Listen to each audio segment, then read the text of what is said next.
Hello everyone, welcome to my YouTube channel. मैं इंदोबाना स्वागत करती हूँ आप सभी का अपने यूट्यूब चैनल में गाइज। और इस वीडियो में हम करने वाले हैं अगेन 44 क्वेश्चंस को सॉल्व गाइज। और अगर आपने इसमें से 30 क्वेश्चंस को भी सॉल्व कर लिया तो समझिएगा आपकी तैयारी काफ़ी अच्छी है।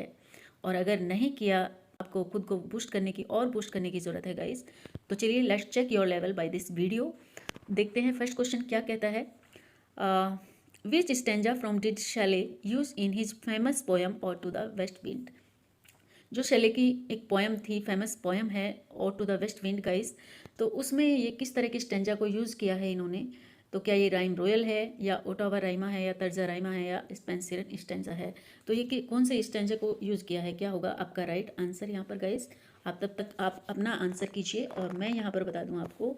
ऑप्शन नंबर सी इसका राइट है गाइस। तर्जा राइमा को इसमें इन्होंने यूज़ किया है अपनी फेमस पोएम और टू द वेस्ट विंड में गाइस। राइम रॉयल क्या हो जाता है गाइस, 7 लाइन स्टेंजा हो जाता है। ये 7 लाइन का स्टेंजा होता है, ठीक है। ओटावा राइमा 8 लाइन का स्टेंजा होता है और ये 3 लाइन का स्टेंजा होता है जो तर्जा राइमा होता है। और स्पेंसरन स्टेंजा होता है गाइस 9 लाइन स्टेंजा, ठीक है। ये 9 लाइन स्टेंजा होता है। चलिए नेक्स्ट वन, क्वेश्चन नंबर 2 है। John banyan wrote an autobiography, identify it. John banyan ने एक ऑटोबायोग्राफी लिखी, तो ये कौन सी है गाइस, क्या होगा आपका राइट आंसर। क्या ये ग्रेस अबेंडिंग है या माई स्टोरी है या माई एक्सपेरिमेंट विद ट्रुथ है या मेन कैंप्ट है, क्या होगा आपका राइट आंसर। तो गाइस इसका राइट आंसर होगा ऑप्शन नंबर ए, ग्रेस अबेंडिंग है गाइस। ये जो जॉन बेनियन ने लिखी है ये एक ऑटोबायोग्राफी है। Next one, David Masson has written the life of John Milton. देखिए यहाँ पर जॉन मिल्टन की जो लाइफ को लिखा है, the life of John Milton, ये इनका वर्क है। किसका वर्क है गाइस, डेविड मैसून का, ठीक है। Narrated in connection with the political, ecclesiastical and literary history of his time. It is in 6 volumes. It provides a detailed and sympathetic account of Milton's life and his time. It is really a very rich source of historical. The literary term used for this book is, तो इसमें कौन से literary term को use किया गया है guys. यहाँ पूछा गया है कि जो डेविड मैसून ने जो the life of John Milton अपना वर्क लिखा है गाइस, ठीक है। तो ये कौन से लिटरेरी टर्म को उन्होंने यूज़ किया है। तो क्या ये ऑटोबायोग्राफी है या मोनोग्राफ है या बायोग्राफी है या मेमोर है, क्या हो सकता है आपका राइट आंसर। तो गाइज इसका राइट आंसर होगा ऑप्शन नंबर सी। क्योंकि जब कोई दूसरा राइटर किसी दूसरे राइटर के बारे में उसकी हिस्ट्री को लिखता है या उसके मतलब उसके लिटरेरी करियर के बारे में लिखता है तो वो एक बायोग्राफी होती है, ओके। तो ये है एक biography. Next one, Horace Walpole and Ann Radcliffe are known as the author of. जो होरेस वॉलपोल हैं और एन रेडक्लिफ हैं, ये किस तरह के ऑथर्स हैं। तो क्या ये एपिस्टोलिक नॉवेल्स लिखते हैं या गोथिक नॉवल से रिलेट करते हैं या बिल्डुंग्रेम्स रोमन से रिलेट करते हैं, रोमांटिक नॉवल से रिलेट करते हैं, क्या होगा आपका राइट आंसर। तो इसका राइट आंसर हो जाएगा गाइस, ये गोथिक नॉवल से रिलेट करते हैं। ऑप्शन नंबर 20 का यहाँ पर राइट हो जाएगा। Next one, to some of his contemporaries he appeared as a member of the Cockney school of poetry. Who is he, जो कुकनी स्कूल ऑफ पोइट्री है उससे कौन रिलेट करता है गाइज इनमें से। तो क्या ये शैले हैं या कीट्स हैं या बायरन हैं या साउदे हैं, क्या होगा आपका राइट आंसर। यहाँ पर आपका राइट आंसर होना चाहिए गाइज कीट्स। जो कीट्स हैं वो कुकनी स्कूल ऑफ पोइट्री से रिलेट करते हैं। Next one, who wrote Shakespeare comedy 1938 and Shakespeare tragedy 1948। यानी कि यहाँ पर जो शेक्सपियरन कॉमेडी है 1938 वो किसने लिखी है, शेक्सपियरन ट्रेजेडी भी है 1948। तो ये किसका वर्क है गाइस, यहाँ पर पूछा गया है। तो क्या ये वेरिटी का है या फिर H.B. चार्ल्टन का है, डाउडन का है या बेन जॉनसन का वर्क है गाइस ये। तो इसका राइट आंसर हो जाएगा गाइस ऑप्शन नंबर बी, ये H.B. चार्ल्टन ने लिखी हैं। Next one, match the following. यहाँ पर आपको मैच करना है। अगर आपको पता है कि बैलेड किसे कहते हैं, लाइमरिक किसे कहते हैं, लिरिक किसे कहते हैं, कपलेट किसे कहते हैं, तो क्या होगा आपका राइट आंसर? देखिएगा यहाँ पर जो बैलेड है एक poem in verse which tells a story. यहाँ पर बताया गया है कि जो बैलेड होती है किस तरह की पोयम होती है कि उसमें उसके माध्यम से एक स्टोरी को बताया जाता है, एक कहानी को दर्शाया जाता है। जो लाइमरिक होती है एक ह्यूमरस वर्स ऑफ 5 लाइन की, 5 लाइन की एक ह्यूमरस वर्स होती है, ठीक है। और जो लिरिक होती है एक शॉर्ट पोएम होती है which express emotion and feeling. जो वन इमोशंस और वन फीलिंग्स को, मतलब ये शॉर्ट पोएम होती है, एक लिरिक जो होती है ये इमोशंस और फीलिंग को जो है एक्सप्रेस करती है। और जो कपलेट होता है वो 2 कंसेक्यूटिव लाइन दैट राइम, जो राइम करती हैं, 2 लाइनें होती हैं, कंसेक्यूटिव लाइनें होती हैं 2 जो आपस में राइम्स करती हैं, ठीक है। ये कपलेट होता है। तो क्या ये राइट है चारों? ऑल आर करेक्ट होगा आपका आंसर, या द फर्स्ट 2 आर करेक्ट, या लास्ट 2 आर करेक्ट, या नो ऑप्शन इज करेक्ट। तो यहाँ पर गाइस अगर आपको पता ही होगा इन सब के बारे में तो ऑल आर करेक्ट हो जाएगा, क्योंकि ये सभी जो है एकदम बिल्कुल सही हैं। ऑप्शन नंबर ए इसका राइट हो जाएगा यहाँ पर। Next one, John Dryden's all of love, ये ऑल फॉर लव होगा गाइस यहाँ पर, all for love, all for love इसकी जगह यहाँ पर हो जाएगा ये, ठीक है। All for love is an example of, ठीक है। तो ये जॉन ड्राइडन का वर्क है ऑल फॉर लव, ठीक है। तो क्या ये रोमांटिक कॉमेडी है, हिस्टोरी प्ले है, कॉमेडी ऑफ ह्यूमर्स है, या हेरोइक ट्रेजेडी है? तो क्या होगा आपका राइट आंसर? तो गाइज इसका राइट आंसर हो जाएगा heroic tragedy. Option number D यहाँ पर इसका राइट हो जाएगा। ये हेरोइक ट्रेजेडी है, all for Love John Dryden का है गाइज ये, ठीक है। Next one, who call Shakespeare the largest and most comprehensive soul? किसने कहा है शेक्सपियर को the largest and most comprehensive soul? क्या ये ड्राइडन ने कहा है, टी.एस. इलियट ने कहा है, डॉक्टर जॉनसन ने कहा है, आई.ए. रिचर्ड ने कहा है? क्या होगा आपका राइट आंसर? तब तक मैं बता दूं आपको गाइज, इसका राइट आंसर होगा ऑप्शन नंबर ए। ऐसा शेक्सपियर को ड्राइडन ने कहा है, the largest and most comprehensive soul. Next one, the term essay is derivated of the French root essai which means, इसका मतलब क्या है? ये फ्रेंच रूट एस्से से जो ड्राइव किया गया है, एस्से जो है, ठीक है। तो इसका मतलब यहाँ पर पूछ लिया गया है कि इसका मीन्स क्या है। तो क्या इसका मतलब टू कंपोज करना है, या to go on a walk है, या टू ट्राई है, या टू एक्सप्रेस है? क्या होगा आपका राइट आंसर? तो गाइस यहाँ पर आपका राइट आंसर होना चाहिए टू ट्राई। टू ट्राई इसका मतलब होता है। नेक्स्ट वन, बहुत इंपॉर्टेंट क्वेश्चन हैं गाइस, ठीक है, इनको अच्छे से आप रिवीजन कर लीजिएगा। Next one, who said the poet is a man speaking to man? किसने कहा? ये किसका कथन है? The poet is a man speaking to man, ऐसा किसने कहा? क्या ये टी.एस. इलियट कहते हैं, या एस.टी. कॉलेज कहते हैं, या डॉक्टर सैमुअल जॉनसन कहते हैं, या विलियम वर्ड्सवर्थ कहते हैं? क्या होगा आपका राइट आंसर? तो यहाँ पर आपका राइट आंसर होना चाहिए गाइस विलियम वर्ड्सवर्थ। ये विलियम वर्ड्सवर्थ कहते हैं the poet is a man speaking to man. Next one, every great poet is a teacher are the word of, ये भी किसका कथन होना चाहिए गाइस? क्या ये शैले कहते हैं, कीट्स कहते हैं, बायरन कहते हैं, या वर्ड्सवर्थ कहते हैं? तो गाइस ये भी वर्ड्सवर्थ ही कहते हैं। ऑप्शन नंबर डी यहाँ पर आपका राइट हो जाएगा। Next one, name the poem from which the following words have been quoted, the good approve the depth and note the tumult of the soul। ये जो कोट्स है ये कहाँ से ली गई है गाइस? क्या ये world is too much with us से ली गई है, या टेबल टर्नर से ली गई है, या ओड टू ड्यूटी से ली गई है, या लाउडोमिया से ली गई है गाइस? तो ये कोट्स है गाइस, ये वर्ड्सवर्थ की लाइनें हैं गाइस, और ये कोट्स ली गई है ऑप्शन नंबर डी लाउडोमिया से, ठीक है। तो ये लाउडोमिया की जो लाइनें हैं गाइस, और ये वर्ड्सवर्थ ने लिखी है ये poem. Next one, which pseudonym was adopted by Lamb for his essays? तो इनमें से कौन सा उनका pseudonym नेम है जो लैम्प अपने लिए, मतलब जो लैम्प के लिए है pseudonym नेम है उनका?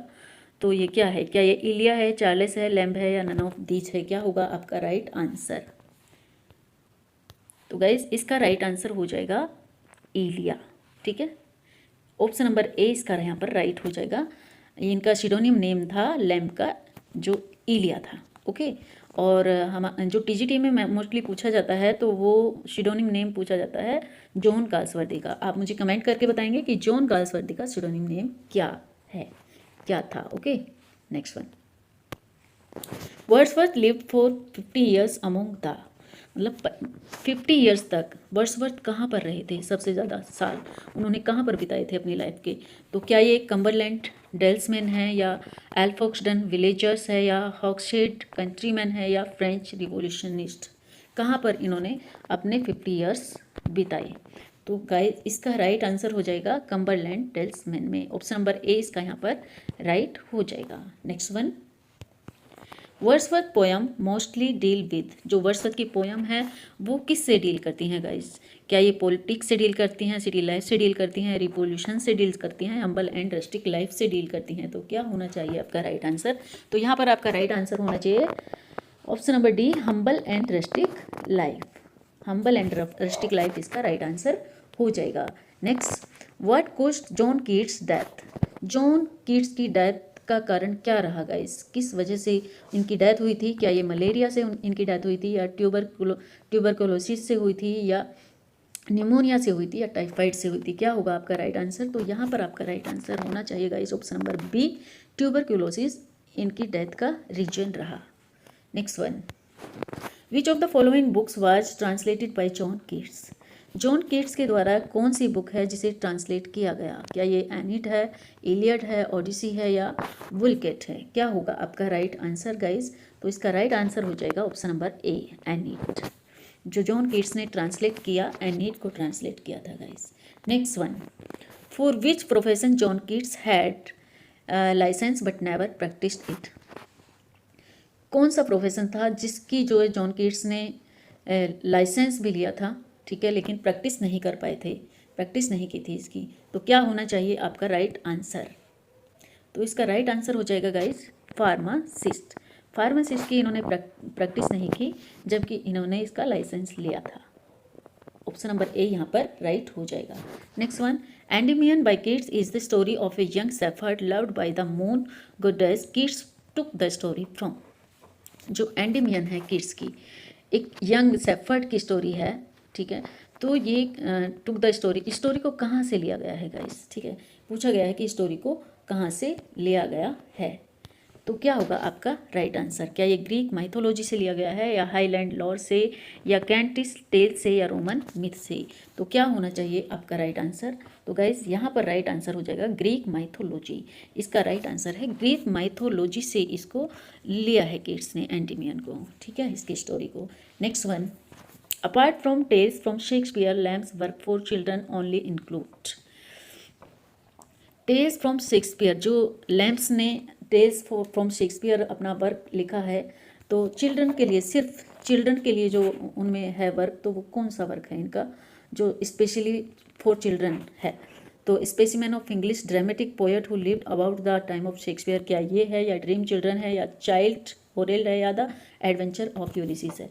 क्या होगा आपका राइट आंसर गाइस? तो इसका राइट आंसर हो जाएगा ऑप्शन नंबर डी, यहाँ पर द एडवेंचर ऑफ यूलिसिस इसका राइट आंसर हो जाएगा।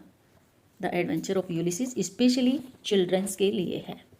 Next one, for a handful of silver he left us, this line of Browning has a reference to. Browning की ये लाइनें किसके लिए रेफर की गई हैं गाइस? कि for a handful of silver he left अस, सिर्फ मुट्ठी भर सिल्वर के लिए उन्होंने हमें छोड़ दिया। तो ब्राउनिंग ने किसके लिए कहा है? क्या ये शेक्सपियर के लिए कहा है, वर्ड्सवर्थ के लिए कहा है, टेनिसन के, या ड्राइडन के लिए? क्या होगा आपका राइट आंसर? तो गाइस यहाँ पर आपका राइट आंसर होना चाहिए वर्ड्सवर्थ। वर्ड्सवर्थ जब पोएट ल्यूरिट बनते हैं गाइस, तो वहाँ पर ये ऑब्जेक्शन करते हैं ब्राउनिंग, इनको अच्छा नहीं लगता है, तो ये कहते हैं सिर्फ मुट्ठी भर सिल्वर के लिए, है ना, मात्र मुट्ठी भर सिल्वर के लिए उन्होंने हमें छोड़ दिया। नेक्स्ट वन,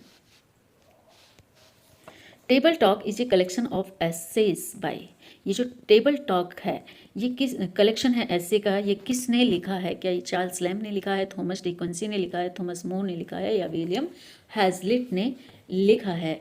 तो क्या हो जाएगा आपका राइट आंसर गाइज? जो टेबल टॉक है, तो ये वर्क है गाइज विलियम हैजलिट का। ऑप्शन नंबर डी यहाँ पर राइट हो जाएगा, ऑप्शन नंबर डी, यानी कि टेबल टॉक जो लिखा है विलियम हैजलिट ने लिखा है। Next one, poetic justice was a term coined bye, ये पोएटिक जस्टिस जो टर्म है ये किसके द्वारा कॉइन किया गया है? तो क्या ये सैमुअल जॉनसन ने कॉइन किया है, या ड्राइडन ने किया है, थॉमस राइमर ने किया है, जैफरी लीच ने किया है? क्या होना चाहिए आपका राइट आंसर? तो गाइज इसका राइट आंसर हो जाएगा Thomas Rymer. Option number C यहाँ पर राइट हो जाएगा। थॉमस राइमर ने पोएटिक जस्टिस को कॉइन किया है। Next one, it is a shortest speech which is heard by the audience. The speaker expresses to audience his private thoughts but the other character do not hear it. The term for such speech is, ये एक छोटा speech होता है, shorted speech होता है जो जिसे audience सुन सकती है। जो स्पीकर होता है खुद एक्सप्रेस करता है अपने प्राइवेट थॉट्स को, ठीक है। जो दूसरे कैरेक्टर्स होते हैं वो अपना काम करते रहते हैं और वो इसे नहीं सुन पाते, ठीक है। तो ये क्या है, क्या ये सलीलकी है, असाइड है, या ड्रामेटिक मोनोलॉग है, या मोनोलॉग है? तो क्या होना चाहिए आपका राइट आंसर? तो गाइज इसका राइट आंसर हो जाएगा असाइड। ये होती है असाइड, ठीक है। सलीलकी क्या होती है, इसमें ये लाउड थिंकिंग होती है, ठीक है। जो स्पीकर होता है उसकी लाउड थिंकिंग होती है और ऑडियंस को ये सुनाई देती है लाउड थिंकिंग के रूप में, हालांकि वो उसे बोलकर नहीं बताता है, ठीक है। लेकिन जो असाइड होती है वो उसे बोलकर बताता है। शॉर्ट स्पीच होती है जो एक कलाकार स्टेज पर आकर ऑडियंस को बताता है, दूसरे कलाकार अपना रोल करते रहते हैं, वो उस पर ध्यान नहीं देते हैं। Next one, here is one whose name is writ in water. तो ये कौन है जिसका नेम वाटर पर लिखा जाता है, ठीक है, लिखा गया। तो ये है, क्या ये कीट्स हैं, बायरन है, मिल्टन है, या स्विनबर्न है? तो क्या होना चाहिए आपका राइट आंसर? तो यहाँ पर आपका राइट आंसर हो जाएगा कीट्स। ये कीट्स के लिए है guys. Here is one whose name is writ in water, ठीक है। ये तो कीट्स के लिए लाइनें हैं। Next one, the 17th century English poet who works were characterised by the use of conceit are. Yes, 17th century में जो इंग्लिश पोएट्स थे जिनके वर्क को जो है करेक्टराइज किया गया था कंसीट वर्ड से, ठीक है। तो ये किसने यूज़ किया है कंसीट वर्ड? तो गाइस यहाँ पर आपका राइट आंसर क्या होना चाहिए? मॉडर्न पोएट हैं क्या ये मेटाफिजिकल पोएट हैं, या विक्टोरियन हैं, या रेनेसा पोएट हैं? तो गाइस इसका राइट आंसर हो जाएगा, जो कंसीट से रिलेट करते हैं ये हैं metaphysical poet. Option number B यहाँ पर राइट हो जाएगा। एक मिनट, हाँ, ऑप्शन नंबर बी यहाँ पर राइट हो जाएगा। Next one, the author of essays of Elia is. Essays of Elia के जो राइटर हैं वो कौन है? या फ्रांसिस बेकन है, या विलियम हैजलिट हैं, या चार्ल्स लैम्ब हैं, या H.G. वेल्स हैं? तो किसने लिखा है ये एसेज ऑफ इलिया को गाइस? तो ये है ऑप्शन नंबर सी यहाँ पर राइट हो जाएगा, Charles Lamb. Okay, Charles Lamb author हैं द एसे ऑफ इलिया के। Next one, an evening book is written by. ये किसने लिखा है, किसका वर्क है an evening book? William Wordsworth का है क्या विलियम शेक्सपियर का है, या जॉन मिल्टन का है, या जॉन गाल्सवर्दी का है? क्या होना चाहिए आपका राइट आंसर गाइज? तो इसका राइट आंसर हो जाएगा ऑप्शन नंबर ए, यानी कि ये वर्क है विलियम वर्ड्सवर्थ का, N evening book. Next one, the term negative capability is associated with. जो टर्म नेगेटिव कैपेबिलिटी है किससे एसोसिएट करता है? क्या है आपका राइट आंसर गाइज? तो यहाँ पर ये एसोसिएट करता है, ऑप्शन नंबर सी यहाँ पर राइट हो जाएगा, जॉन कीट्स से ये एसोसिएट करता है। Next one, which out of the following is not a poem by Wordsworth. इनमें से कौन सी पोएम है जो वर्ड्सवर्थ ने नहीं लिखी है गाइज? लंदन 1802, क्या ये नहीं लिखी है? बिल्कुल लिखी है वर्ड्सवर्थ ने। Strange fits of passion have I know, बिल्कुल ये वर्ड्सवर्थ की ही पोएम है, जो लूसी पोएम है वहाँ से ली गई है। और द सोलिटरी रिपर तो उन्होंने लिखी ही है।